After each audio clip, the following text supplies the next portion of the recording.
What is going on? I need you to stop yelling at me. The pleas for help Can someone answer me? He's dying! are coming in from all over the country. He's lethargic. He looks purple and blue. Oh no, my daughter, I don't know what's wrong with her. Going on? She's not breathing. The calls are for people poisoned by the opioid fentanyl. This drug overdose, I've seen this before. My son got into fentanyl. You said it's your son? How old is he? He's 2. The baby.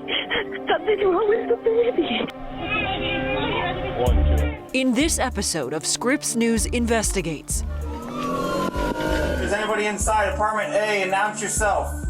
we explore the silent toll of the fentanyl epidemic. He needs Narcan. It's fentanyl. Overdoses of children too young to know they're picking up a deadly drug. Picking the drug up off the counter, picking it up off the floor, getting it out of their mother's purse. My purse is open. Oh my God, no! A toddler's gonna grab at anything. They're gonna put lots of things in their mouth. I saw her like chewing on it. So I was like, oh my God. Stop compressions. Give breath. It made me angry to see her laying there because I knew people could have helped her.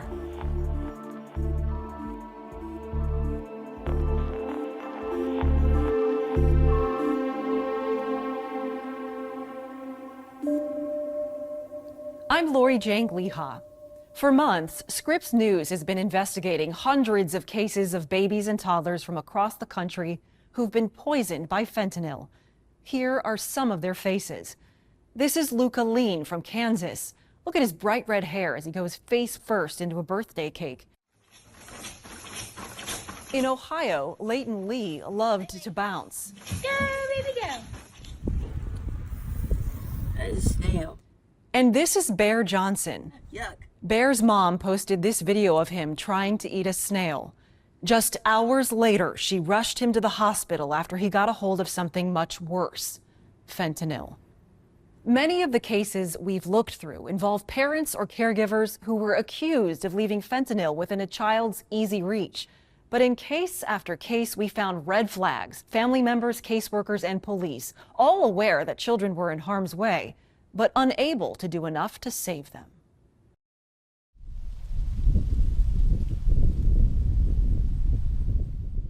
Whenever I come over here, the wind starts blowing. Ursula Picciano doesn't come here very often. Needs a little bit of a cleaning right there. Despite the colorful flowers and joyful decorations commemorating her granddaughter's life, it's difficult for her to see the 3-year-old's name carved so permanently in stone. I just don't want anybody else to feel the pain that I feel.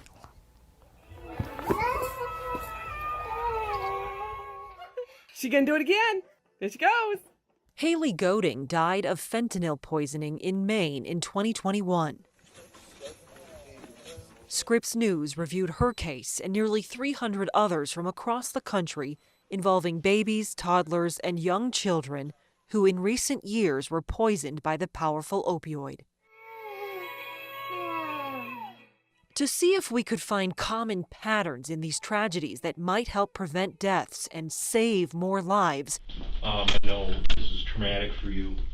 we gathered interrogation and body camera videos. Stop compressions. Give breath. It's okay, bud. It's okay, bud. And we obtained surveillance footage, like this recording that captured Haley Goding's final hours at the apartment building where she lived.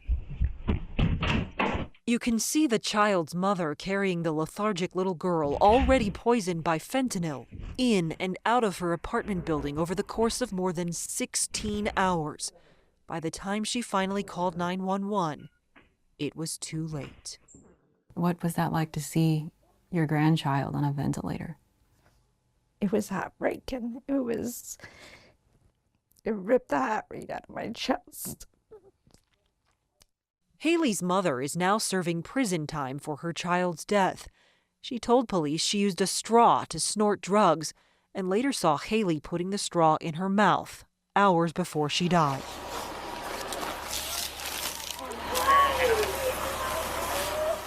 Leaving drugs and paraphernalia within easy reach of a child are tragic mistakes we found occurring repeatedly around the country.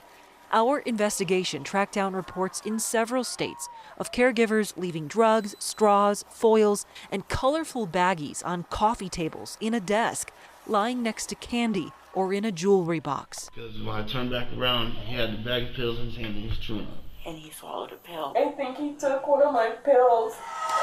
Where's the fentanyl at? Please. My purse is open. Oh my God, no! Where? This Kentucky mom told police she left drugs in her purse before she fell asleep with her child. And you woke up and found him, Yes. what, unconscious or what? He was leaning over my legs. Okay. The plastic thing he was chewing on was fentanyl. Yeah. No, he has never been able to get into anything. No, I'm just... Her 2-year-old son, Jackson, didn't survive. Okay, baby boy, let's check this. Okay, breathe for me, okay? Breathe for me. You have anything in your mouth? Our investigation also found many examples where the opioid antidote Narcan saved a child's life. It's fentanyl poisoning. We're starting Narcan. What was he? Here's what, Mama. Jose Carter's son overdosed when the boy was with his mother, Jose's ex. He was only 16 months old. He had 6 Narcan shots and a 24-hour Narcan drip. How do you think he got the fentanyl in his system? I think he ate it. His son is one of at least 94 children we found in the hundreds of cases we reviewed who survived after being treated in time. Never thought that would happen to my son. That stuff you'd see on the news, and you're just like, wow, man, I don't know who those people are. Like, what's going on there? You know, and then bang. Hey, where is it? Where is it? Back up, back up, back up, back up, back up. How long has she been down? How long has she been down? This 1-year-old Alabama girl also survived after receiving a dose of Narcan from a sheriff's deputy in 2021. Is she breathing? But again and again, our Scripps News investigation found incidents like Haley Goading's, in which children died after authorities said their caregivers wasted precious time waiting to call for help. Opiate. He might have got into an opiate. In Scottsdale, Arizona, this mother pleaded not guilty to a first-degree murder charge after authorities accused her of waiting nearly 2 hours to call 911. A police report alleges she also Googled whether she'd go to jail for reporting her child's overdose. Well, that kind of tragedy it's almost unspeakable. What we've uncovered in our investigation is getting attention from people like Pennsylvania Congresswoman Madeleine Dean, a chairperson on the bipartisan Fentanyl Prevention Caucus. I've spoken directly to the president about the issue of addiction and overdose. I will be determined to share what you're finding around this set of tragedies. Later in the broadcast, we hear from the Congresswoman about her own son's battle with addiction. But when we come back, we take a look at why so many innocent children are left in harm's way despite red flags.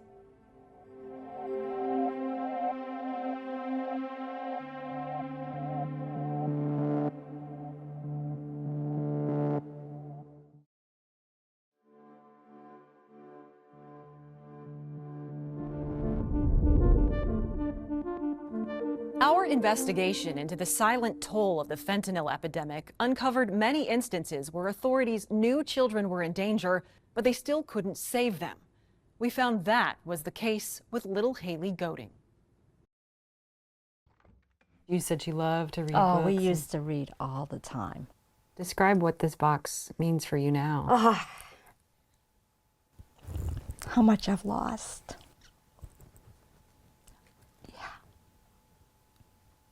I don't get to go to school and see anything that she might have done in school. You know, birthdays, all of that. It's like, it's in here. It stopped, and that's where it is now. Haley Goading will always be 3 years old in her grandmother's memories. She keeps all of the little girl's favorite board books, the beads she loved to play with, and she remembers Haley's sing-alongs. But one memory she would like to erase is how Haley looked the last time she saw her, brain dead, on a ventilator. If you haven't experienced it, it's heart-wrenching. It's just, you want to go in and scoop them up and just hold them. Like Haley's case, many of the incidents we reviewed across the country had red flags. That means authorities investigated drug issues or abuse involving the child or their family at least once before the child was poisoned. Sometimes there were multiple interactions that raised alarms. 2192. In Tennessee, this body camera footage shows a toddler in a homeless encampment. So you know I'm going to tell DCS that kid's here, right? Yes. Stay here, probably. I've seen that child in here one too many times, and I am not happy. Tennessee's Department of Children's Services did respond. That child is in danger in here. But police are now investigating how fentanyl killed this little girl months later. Blow kisses. In Rolla, Missouri, Say love you. I love you. Madison Studalski was poisoned by fentanyl a few weeks after police searched her home for drugs. She should be on her way up. I just called the housing unit. We met her mother at the prison where she's now serving 10 years for her daughter's death. There's not a day goes by that I don't close my eyes and still see her dead in my arms. She never got to have friends. Like, having to think about all that is the worst pain in the world.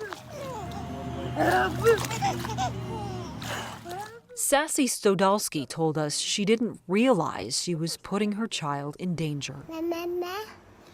How much had you thought about, I have a child, this stuff is very deadly?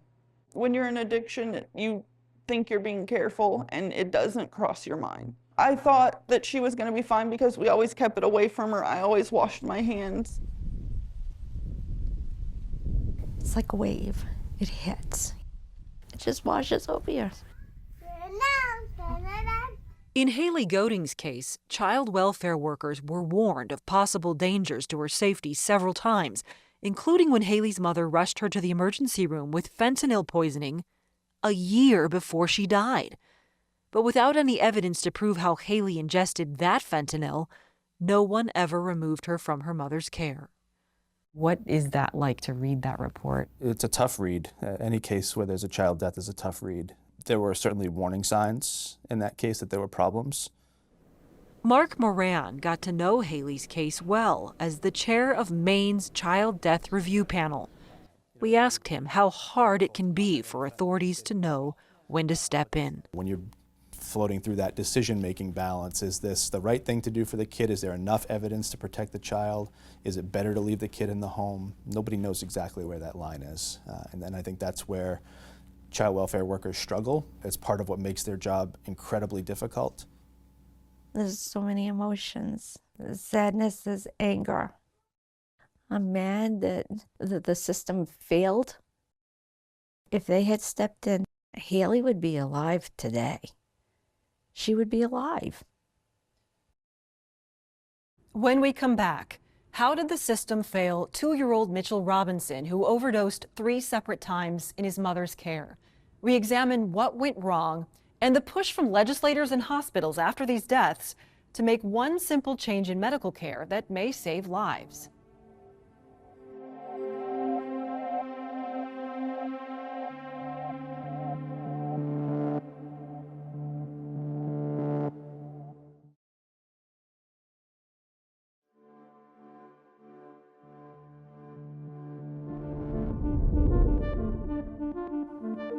As our Scripps News investigation into child fentanyl poisoning cases took us around the country, we found legislators and medical leaders beginning to come together on one common strategy that they believe will save many young lives. When my husband and I first moved to Baton Rouge, this street we actually lived on. This neighborhood holds a special place in Regina Barrow's heart. Long before she was elected to serve this community in Louisiana's state senate, she built a family here. Neighborhood was a lot different. It was about 30 years ago. So when she learned a child in this neighborhood died from fentanyl poisoning in 2022, she wanted answers. Why does it touch your heart so much? You know, sometimes I wonder about that. It was very emotional, again, because it's a street where I had my kids, and they were about that age. The child was Mitchell Robinson. He was very inquisitive. He was just a few weeks short of his 3rd birthday when he died. I miss my grandbaby. Stephanie Robinson is Mitchell's grandmother. I remember bargaining with God, sitting there. Take my life. Give him his life back. Mitchell was poisoned 2 different times, just weeks apart, and doctors revived him with Narcan each time before a 3rd fentanyl overdose at his family home killed him. Tell me what went through your mind and your heart and how that felt. So initially I cried. Then I think I may have became angry. We didn't do enough. We, being the state, didn't do enough to make sure that child was safe. Senator Barrow launched hearings, including this one, where the state agency responsible for child welfare promised change. One thing that we implemented since this tragedy was that every child under 3 that we get a medical referral from, we see immediately. No questions asked. But Scripps News discovered that new child welfare policy wasn't enough to prevent a very similar situation just a few months later. Police records we obtained show a baby from the New Orleans area overdosed and had to be revived with Narcan at this local firehouse. Then, a few weeks later, it happened a 2nd time to the same baby, who survived. Senator Barrow hadn't heard of this case until Scripps News brought it to her attention. I'm learning that we still have a lot of gaping holes in the whole process and some of the things that they've even implemented. One of those gaping holes is that not all standard hospital drug tests screen for fentanyl.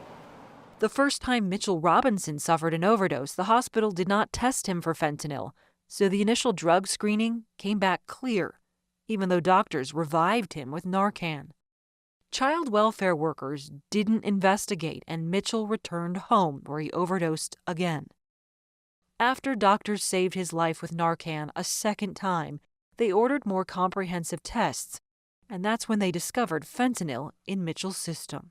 Once you come in a 2nd time, then there are red flags, right, all over the place.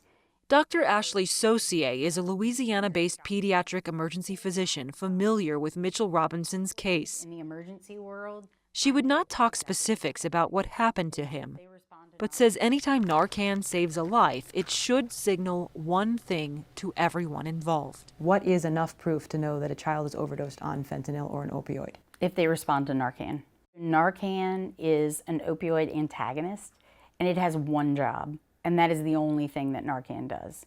And so if a child responds to Narcan, they suffered from an opioid overdose. Before we return a child back to the environment that they came from, we need to make sure that that environment is safe. Because of our reporting, Senator Barrow says she may consider new legislation to address issues with those hospital drug tests. She also reached out to members of the bipartisan Fentanyl Prevention Caucus on Capitol Hill for help. You just have very limited time to get in there and to make a difference. That includes Congresswoman Madeleine Dean, the group's co-chair. There's so much fentanyl now in this country, laced into almost anything, that more and more people are at grave risk. The Democrat is a mother whose son struggled with opioid addiction for several years, but has since turned his life around. Why shouldn't every family be that lucky? Why shouldn't every family be that blessed?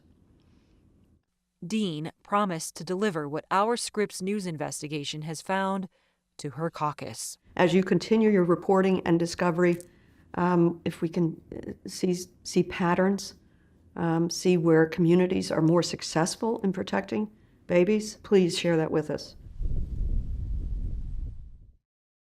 In Maine, Mark Moran and the state's Child Death Review Panel is already taking steps to urge hospitals in that state to include a screening for fentanyl in standard drug tests. I think there's a risk that people are falsely reassured that the substance is not present, when in fact it could be. California and Maryland recently enacted state laws to do the same. Do you think this is going to save lives? I have no doubt that it will. As more people start learning about the children who've lost their lives, People leave stuff for her all the time. Yep. Ursula Picciano has come to see that her granddaughter Haley Goding's life is making a difference, even in the lives of strangers. I had a lady that came into work just a couple of weeks ago when she says, I always go over and see that little girl, she says. And I said, that little girl is my granddaughter. She hopes raising awareness about Haley's short life will help bring lasting change. Haley's death has to count for something. It has to mean something. So if my little Haley can make that difference, I hope she does. I hope she does. Our investigation into the silent toll of this fentanyl epidemic will continue in the weeks and months ahead. Thank you for watching this edition of Scripps News Investigates. I'm Lori Jangliha.